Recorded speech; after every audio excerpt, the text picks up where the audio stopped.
CBN Business.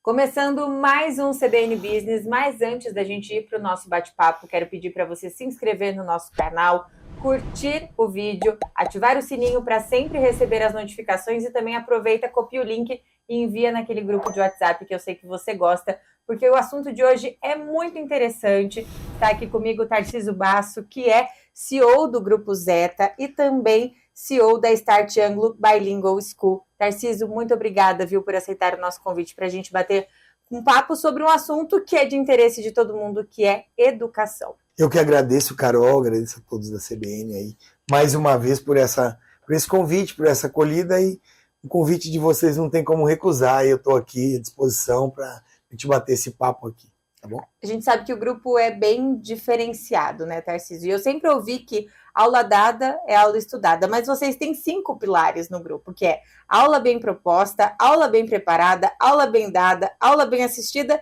e aí aula bem estudada. Eu queria que o senhor explicasse um pouquinho como que o Anglo chegou nesses conceitos e o significado de cada um e como que eles complementam para fazer com que o grupo seja muito grande. Falar do Anglo, né? Isso aí é a base do Sistema Anglo. O Sistema Anglo, só para você ter uma ideia, foi fundado em 1930 lá em São Paulo. Então, em 2030 ele completará 100 anos. Então, a gente sabe que no Brasil, uma empresa durar 100 anos não é fácil. Então, e o Anglo fazendo sucesso durante toda essa jornada, muito embasado nesses conceitos, que são conceitos também que trazidos da experiência e de estudos, da neurociência, que tudo isso culmina no aula dada, aula estudada no mesmo dia, faz com que o aluno, durante a sala de aula, durante a aula, ele entenda o conteúdo, e no período contrário, no mesmo dia, por exemplo, estuda de manhã, e no período da tarde, ou se ele estudar de manhã, um pedaço da tarde, até o final da tarde, ou até o final da noite, só não pode passar 24 horas sem ele fazer o estudo daquela aula dada. Uhum. E aí ele fixa esse conteúdo, e aí está aprendido. Porque se passar as 24 horas sem ele ter feito esse exercício do aula dada, aula estudada, 90% do conteúdo que ele entendeu na sala de aula vai para o lixo neurológico e ele não aprende, não fixa. Então, por isso que esse conceito é muito sério, levado a seríssimo no Anglo. O Anglo, olha, cara, o Anglo quase todo, ou praticamente todo, ele é embasado, toda a parte metodológica de ensino-aprendizagem no aula dada, aula estudada. Porque é uma metodologia que funciona. Fica fresco na memória. Fresco na memória. O aluno, ele é ensinado no Anglo desde quando ele entra que ele não tem que estudar feito um louco. Ele tem que estudar feito uma pessoa inteligente, que estuda um pouco por dia. Uhum. Ou seja, ele não tem que ser estimulado a estudar para a prova. Ele tem que estudar todos os dias. Chega no dia da prova, está estudado. Como você disse, está fresco na memória. Sim, perfeito. Senão fica lá engavetando tudo, a hora que vai tirar tudo, vai ficar alguma coisa para trás e não vai conseguir. Tarcísio, o Grupo Zeta começou em 1996 em Buritama e hoje já tem 12 escolas nas cidades de Rio Preto, Bauru, Birigui, Araçatuba e também em Buritama, né? E o senhor era jogador de futebol. Conta essa história pra gente. Que coisa, né, Carol? A vida apresenta pra gente vários cenários que a gente nem imagina, né? Comecei minha vida realmente jogando futebol, jogando aqui na base do América de São José do Rio Preto. Tinha 14 anos, quando meus pais moravam em Buritama, eu vim para o América para jogar. E depois fui para outros clubes, para o Mogi Mirim, depois me profissionalizei, fui jogar no Bandeirante de Birigui, joguei sempre em clubes do interior de São Paulo. E com 22 anos, quando eu jogava em Birigui, eu fiz ciências contábeis, na época em Araçatuba, à noite.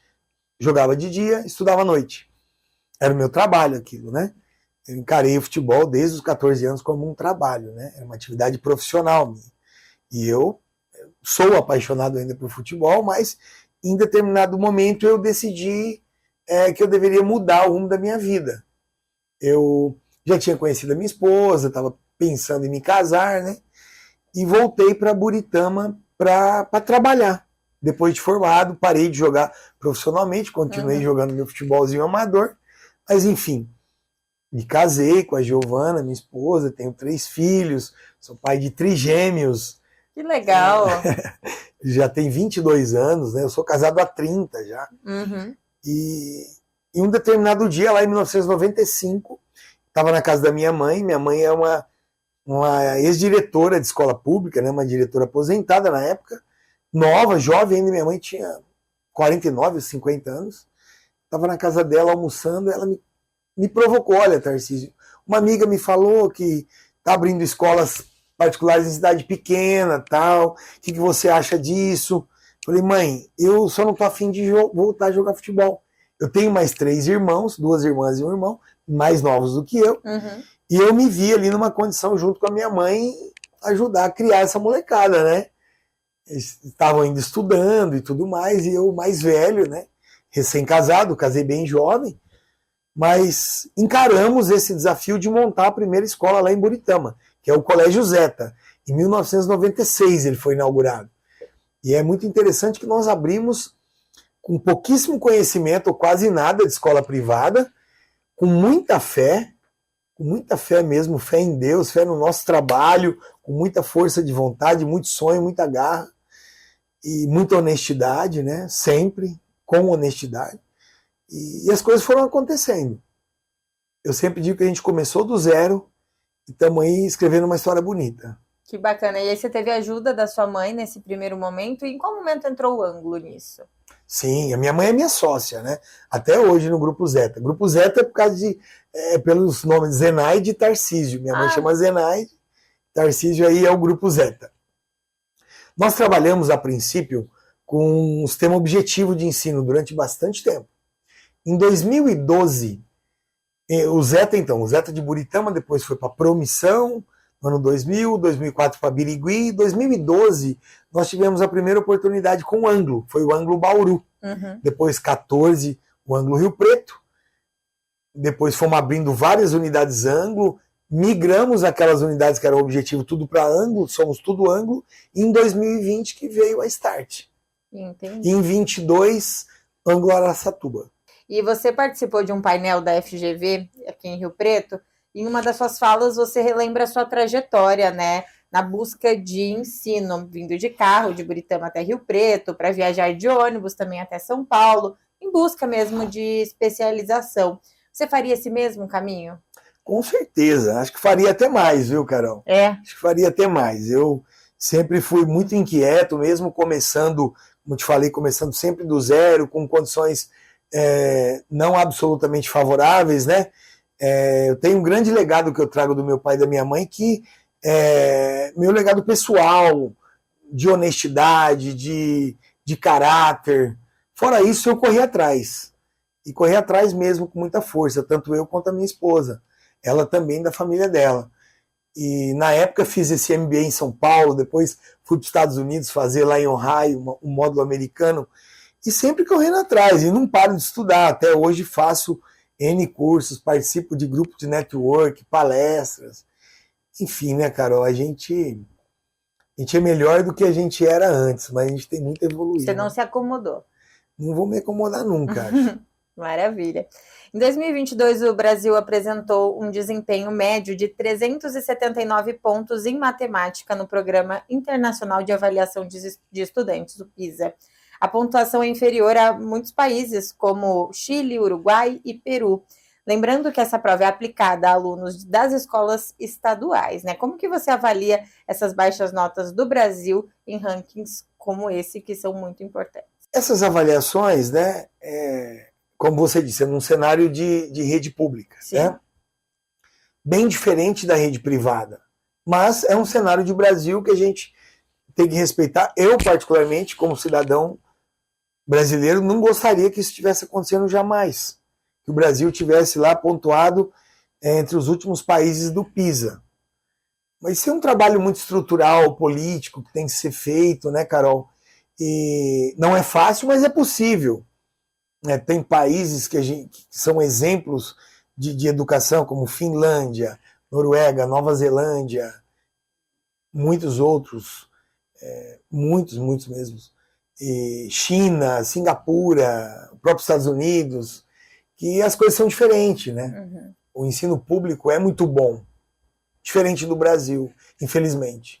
Tem uma nova proposta até para o ano que vem, tem escolas aqui em Rio Preto, daquela escola público-privada. Você acha que é uma forma de melhorar o ensino das instituições públicas? Acho que é uma forma de melhorar, eu acho.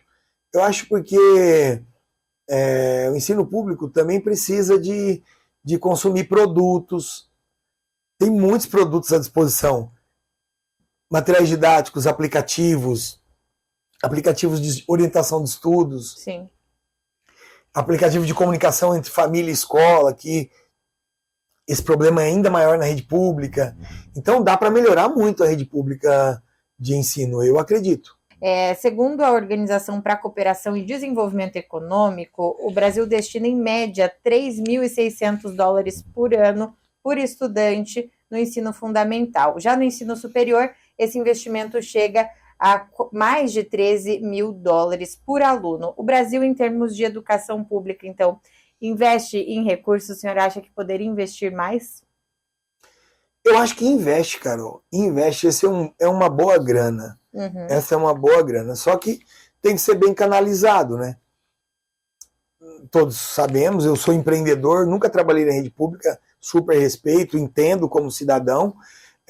A rede privada, eu acho que ela tem uma vantagem sobre a rede pública, somente com relação à prestação de serviços, que a rede privada, você se segura na cadeira, vamos dizer assim, por meritocracia. Não é por um concurso, não é por estabilidade. A estabilidade que você pode ser criada é por você mesmo, pela sua competência. Então, só esse fator da estabilidade e da livre concorrência na rede privada já muda muito o ponteiro das coisas, né? E a gente vê que o Brasil investe muito em faculdades públicas.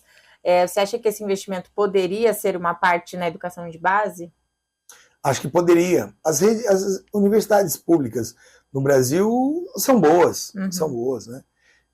Eu sempre digo que, na verdade, um grande diferencial das universidades públicas no Brasil tem sido, nas últimas décadas, isso tem mudado um pouco, mas tem sido o plantel de alunos que ela atrai. Então, como é difícil de entrar, tudo que é escasso, tudo que é difícil, tudo que é muito competitivo, é óbvio que você vai extrair ali o de melhor que tem dos alunos. E tem um plantel de alunos fantástico nas universidades públicas. Você pega as medicinas da vida, né? Nós tivemos um aluno do Anglo, agora no meio do ano, que foi aprovado na universidade, na UFO, que é a Universidade de Uberlândia. Uhum. 407 candidatos vaga. Nossa. Você vê, a FAMERP é extremamente competitiva. É uma competição absurda. Difícil de entrar. Das 175 candidatos vaga. Lá nessa de Minas, deu 407 candidatos vaga. Então você imagina quem entrou. Só aluno top. Só. Realmente. Então o plantel de alunos das universidades públicas é muito bom. A universidade em si, tem muitas universidades privadas brasileiras que têm estrutura melhor que a universidade pública. Uhum. E a concorrência é menor. É menor, aí o plantel, obviamente, é um pouco diferente, né? Com certeza. Tarcísio, voltando a falar agora do Grupo Zeta, vocês oferecem ensino para todas as idades? A partir de qual idade? Conta um pouquinho para a gente. A partir de 1 ano de idade. De 1 ano de idade até o pré-vestibular. Nós atuamos em todo o ensino básico e no pré-vestibular. Como que é feita a transição dos alunos, por exemplo, quando ele termina o ensino infantil e vai para o fundamental? É feito uma transição de passar, um rito de passagem, né?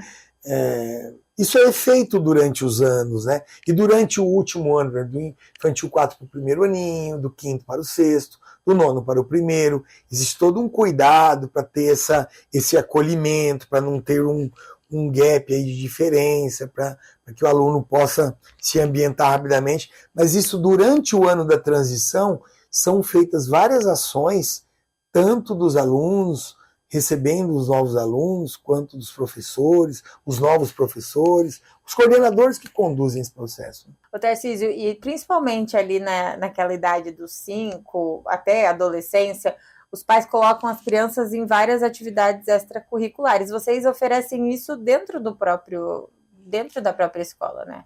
Sim, as nossas unidades são assim. Na Start, isso está tudo no nosso pacote de serviço. A Start é uma escola que começa às 8 da manhã, vai até às 16, podendo ir até às 18, com o aluno podendo fazer alimentação, almoço na escola.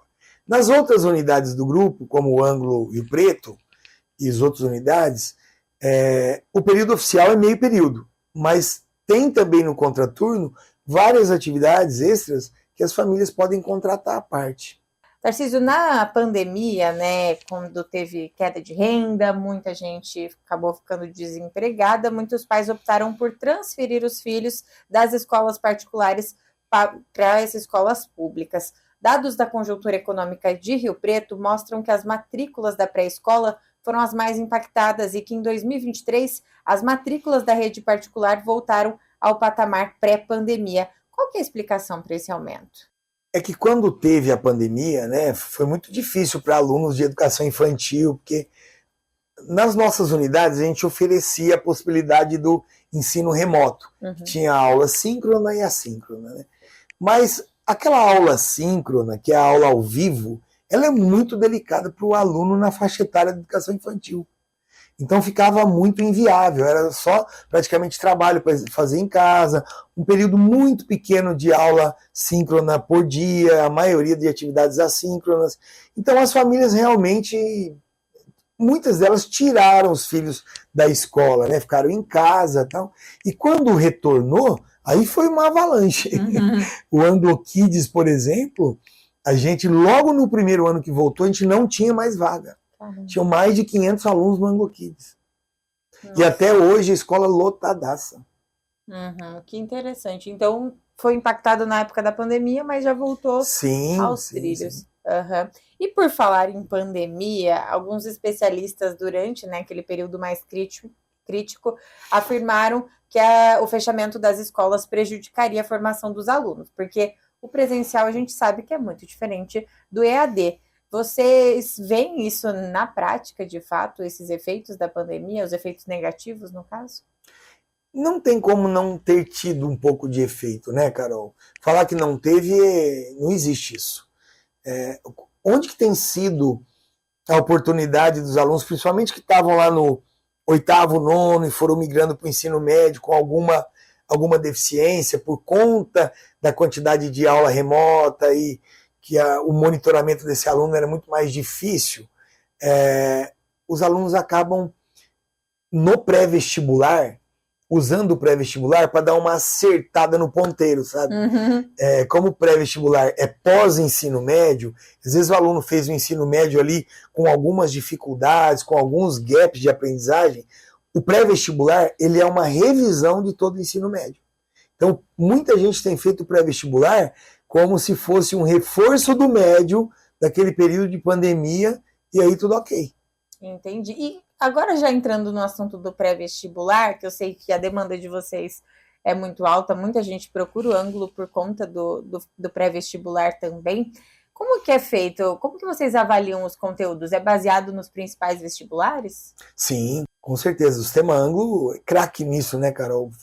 É líder de mercado nesse tempo todo aí, sei lá, mais de 50 anos de liderança de mercado de pré-vestibular nacional, né? Então o Ângulo, só o Sistema Ângulo no país que tem o próprio professor como autor do material.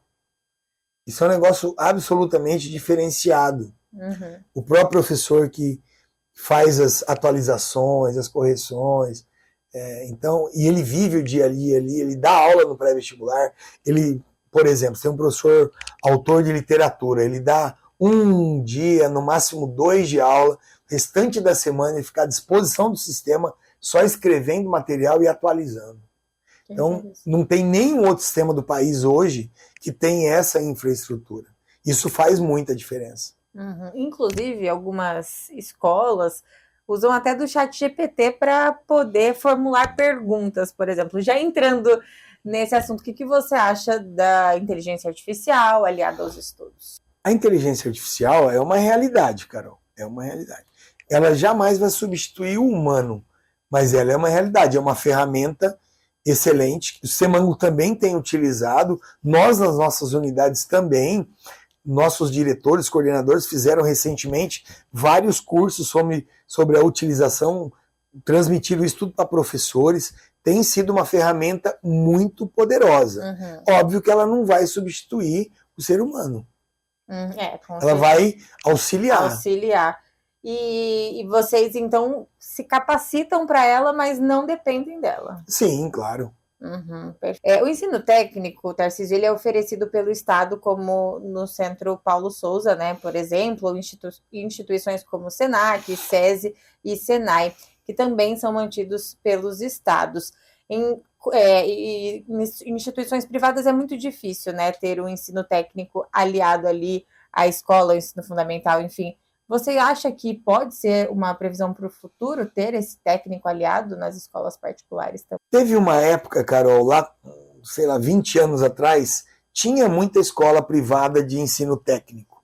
Nós já tivemos o ensino técnico em Promissão, uma das nossas unidades. Na época que o ensino técnico, ele era desvinculado do ensino médio. O aluno fazia só técnico. Então ele tinha que estar fazendo o ensino médio concomitante, ou já tinha que ter concluído o ensino médio. Eu acho o ensino técnico um negócio bem interessante. É um degrau, né? Muitos alunos fazem o técnico e se capacitam, começam a trabalhar, ganham já um dinheiro, têm um recurso para pagar uma faculdade. Sim. Então eu vejo o ensino técnico muito nisso. O ensino técnico é aquela massa de mão de obra, que vai formar uma massa, que é a mão de obra operacional, quem vai pegar para fazer, né? O técnico normalmente não é o estratégico, né?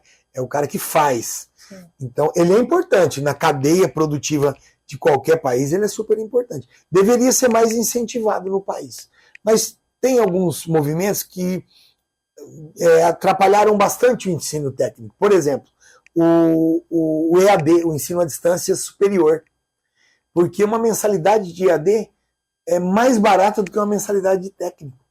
Aí o aluno pensa, puxa vida, vou fazer um EAD e vou sair com uma graduação de ensino superior. Ao passo que o ensino técnico, ele é de nível médio, ele não é de nível superior. Agora, voltando pro grupo, o Grupo Zeta tem 12 escolas, né, Tarcísio? Qual que é a receita do sucesso? Muito trabalho, fé em Deus e muito trabalho. Trabalho em equipe, formação de equipe, que é um trabalho diário, formação de liderança. A gente optou por ter várias unidades, então hoje a gente tem aqui em Rio Preto, que é a sede do grupo, era em Buritama lá atrás, atualmente já há 10 anos, é em São José do Rio Preto. Nós temos um CSC aqui, que é um Centro de Serviço Compartilhado, que a gente produz todo o serviço de back-office, que é o que acontece fora da sala de aula, no CSC, para as 12 unidades, a gente produz aqui em Rio Preto. E sai replicando essas boas práticas e servindo também as outras unidades. Então, um dos segredos também é a profissionalização.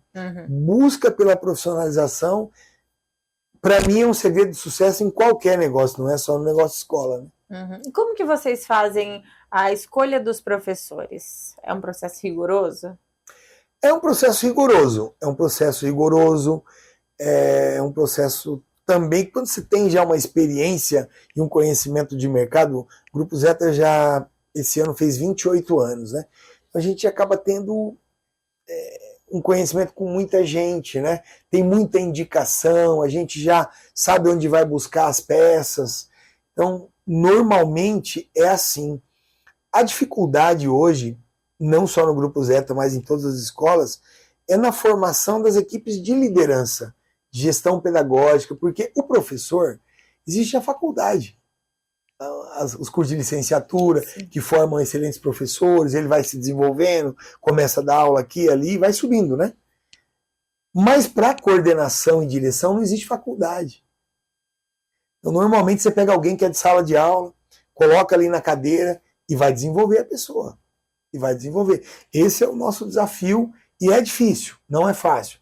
Eu converso com muitos colegas, donos de escola, né? E essa dor é grande em todo mundo. É porque aquela pessoa que vai comandar todo o resto, né, Tarcísio? Então tem que ser uma pessoa muito bem preparada. Eu faço uma comparaçãozinha de futebol com escola, né? Porque eu sempre... Gosto de relacionar as duas coisas. Exatamente, né? O futebol é a minha vida natural, vamos dizer assim, né? E acabou a minha vida intencional sendo a minha carreira profissional na área da educação.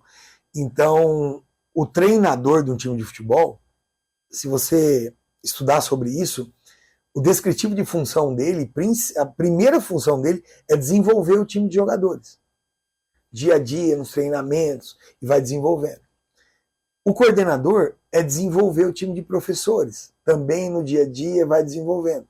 Então, o treinador tem até mais facilidade com o jogador do que o coordenador com o professor, porque o treinador está no campo todo dia, vendo o jogador treinar, como que ele bate na bola, como ele respira, enfim. O coordenador, apesar de ter o contato praticamente diário com o professor, ele não entra em sala de aula todo dia. No nosso grupo existe essa prática da escuta ativa, do coordenador entrar, ouvir uma aula, assistir, depois dar um feedback para o professor, porque essas pequenas correções, pequenos ajustes que vão trazendo a excelência para o trabalho do professor. E hoje muito se fala sobre liderança humanizada, ainda mais em uma escola onde você lida apenas com pessoas. Só com humanos.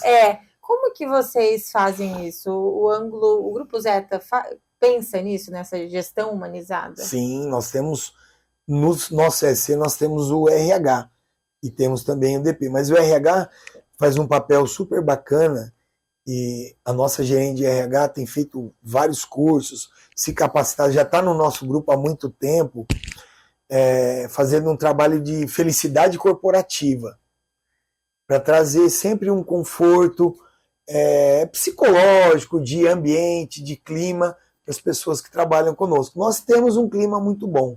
Graças a Deus, o ambiente das nossas unidades é sempre um ambiente saudável, um ambiente feliz, alegre, descontraído, um ambiente leve. Tarcísio, o governador de São Paulo, Tarcísio de Freitas, sancionou o projeto de lei que proíbe o uso de celulares em escolas públicas e privadas. Essa nova lei vai valer a partir do dia 6 de janeiro, ou seja, os alunos vão chegar nas escolas depois das férias com essa surpresinha, né, de que não poderão usar mais os celulares. Como que você enxerga isso? Vocês já estão se preparando para tirar esses dispositivos no momento das aulas? Nós estamos nos preparando. Conversamos algumas vezes sobre isso. Vamos ter que criar compartimentos na escola onde o aluno... Porque é assim, né, Carol? Do infantil e Fundi 1 não pode chegar com o celular na escola. Então vai ser mais tranquilo, porque alunos de 10 anos para baixo, mais o controle com a família, o aluno não sai de hipótese nenhuma da escola, né, sem o comunicado com a família tem que buscar, então vai ser muito tranquilo. O grande desafio, na minha opinião, é com alunos do Fundamental Anos Finais, que é o antigo Fundamental 2, e o ensino médio, que eles já têm esse hábito do celular, o celular gera um conforto de comunicação com a própria família. Olha, pai, vem me buscar, não veio, o senhor parou uma esquina antes, uma esquina depois e tudo mais. Não vai ter isso. De repente o pai que se atrasou, teve que avisar, filho, pega um Uber, vai para casa. Se ele não tiver celular, ele não tem Uber. É óbvio que ele não vai, fora da sala de aula, ele já vai estar com o celular. Mas vai ser desafiador. Não vai ser fácil. Mas eu apoio essa medida, de verdade. Grandes países aí que têm educações super desenvolvidas estão adotando isso já há algum tempo, tirando a tecnologia do processo educacional ali, da sala de aula, porque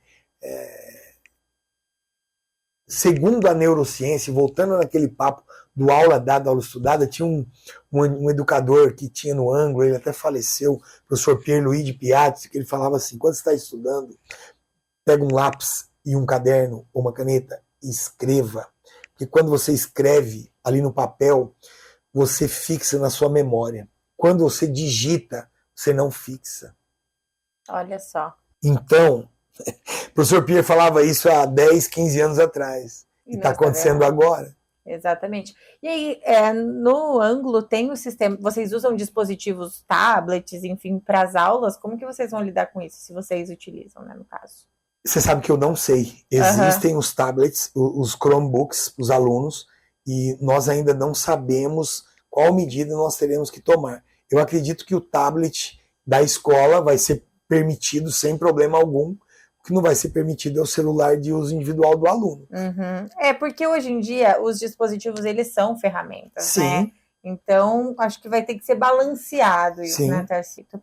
Bom, Rio Preto tem 36 escolas estaduais, 79 particulares e 126 municipais, totalizando 241 unidades de ensino, segundo dados da Conjuntura Econômica de Rio Preto. É muito concorrido o mercado da educação aqui? É bastante concorrido. É bastante concorrido, mas eu sempre dou a seguinte dica para a escola privada. Faça do jeito certo, toque a sua empresa de maneira saudável, porque vai dar tudo certo.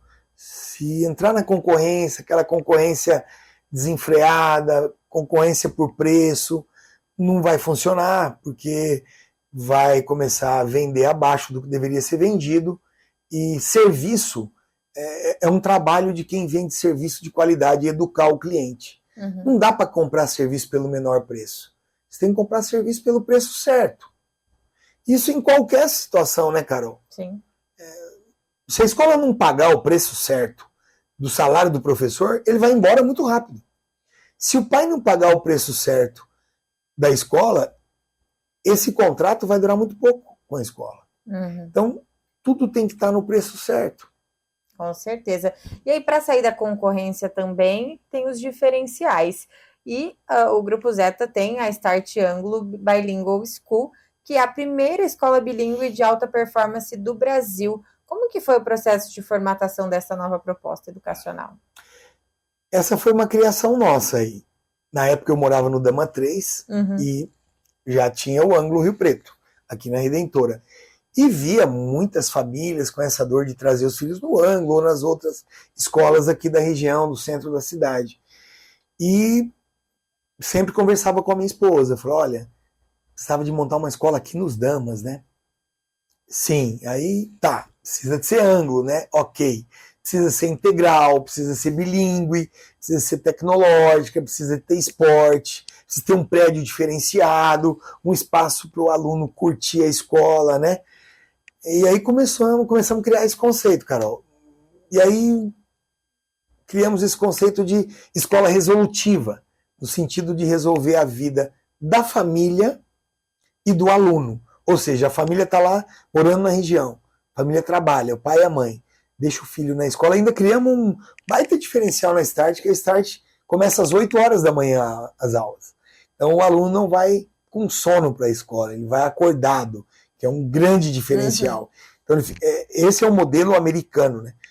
Das 8, ele fica até às 16, é o período convencional, com 1h30 de almoço. Ele pode almoçar na casa dele e pode almoçar na escola. A grande maioria dos alunos almoça na escola. Um almoço super saudável, comida balanceada, né? Acompanhada por nutricionista e tudo mais. E também pode ficar das 16 às 18. Ou seja, o pai e a mãe saiu para trabalhar, deixou o filho. O filho fez tudo na escola, inclusive tarefa. O pai volta para casa, pega o filho resolvido.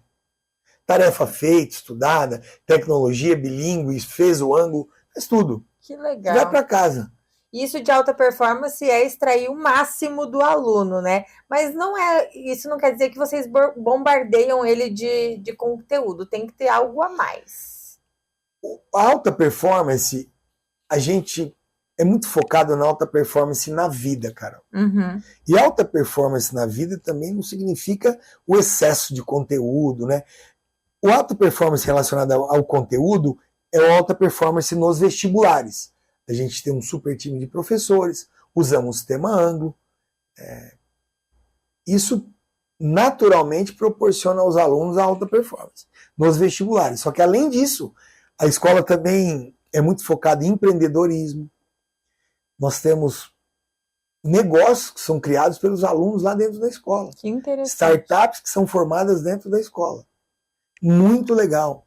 Porque a gente não aprende isso na escola, né? Tipo assim, modelos anteriores, você nem imaginava aprender isso na escola. Com certeza. A gente instiga muito o aluno a fazer. A Start é muito isso. Imagina, um aluno não consegue ficar no período integral só ouvindo o professor falar. Isso é verdade. Ô, Tarcísio, fiquei sabendo que vocês saíram na Forbes, né? Conta pra gente, que história é essa? Olha, foi uma surpresa para todos nós da Start, mas foi uma alegria também muito grande, porque um projeto que nós lançamos aqui em 2020, em tão pouco tempo, saiu essa publicação, né? A Forbes publicou as 23 escolas mais exclusivas do país. E nós temos a felicidade de estar entre essas escolas. A Start está na 16ª posição, ali junto com Avenues, com Concept, com escolas São Paulo, Graded, escolas enormes, né? Escolas centenárias, né? Uhum. Então, ficamos muito felizes, estamos muito felizes e orgulhosos de saber que esse projeto da Start, que está na Forbes, nasceu aqui em Rio Preto e está à disposição aí do Rio Pretense, para o Rio Pretense degustar e utilizar esse serviço, né? Sei que tem uma nova unidade em andamento, que é a Start da Zona Sul. Isso. Tem previsão para começar a funcionar? No ano de... A gente está lutando muito, Carol, para funcionar em 26. Uhum. Tá? Perfeito. Vamos começar com a educação infantil, fundamental 1 e 2, e depois vai subindo para o médio. E vai ter o mesmo conceito de ser bilíngue? Sim, Start virou uma franquia, né? A unidade Rio Preto é a flagship da franquia. Uhum. Então, outro dado também que eu vou te falar, bem interessante e nos enche de orgulho. Faz 2 anos que foi lançado a franquia da Start. Nós já vendemos 37 unidades em 2 anos apenas. Um sucesso absoluto. 4 unidades na capital de São Paulo, várias em outros lugares. Esse ano de 2024 funcionou a unidade de Alphaville, além da gente. Deve funcionar mais umas 7 ou 8 unidades. E as outras vão abrindo porque não é um negócio simples, nem um negócio pequeno, um negócio grande, demanda, né, de uma construção robusta, né? Então, às vezes, você fecha um negócio para ele começar a funcionar daqui 1 ou 2 anos. Além dessa nova unidade, né, aqui em Rio Preto, quais são os próximos passos do grupo para os próximos 5 anos? A gente está expandindo em Bauru, com uma unidade na Zona Sul. Estamos expandindo também em Araçatuba com níveis educacionais que a gente não oferecia. Estamos expandindo novamente em Buritama também, que é onde a gente começou. E a gente tem sempre uma ambição muito grande em profissionalizar o nosso negócio, Carol. Então, as nossas expansões, elas vão acontecendo, eu digo que meio que naturalmente, é um forçado natural, porque as coisas vão acontecendo, a escola vai enchendo, vai pedindo o aumento e nós vamos ampliando. Nós não temos medo de expandir, mas também não fazemos expansões assim aleatórias. A gente sempre acha um sentido para a expansão e aí entregamos na mão de Deus isso, se tiver a confirmação nós vamos. Maravilha. Tarcísio, muito obrigada, viu? Um prazer receber você aqui para falar sobre esse grupo que é um sucesso e também sobre um dos assuntos que as pessoas mais gostam de ouvir, que é sobre educação. Obrigada. Eu que agradeço. E ponto final nesse episódio do CBN Business. Não se esqueçam de se inscrever no canal, curtir o vídeo e também ativar o sininho para sempre receber as notificações.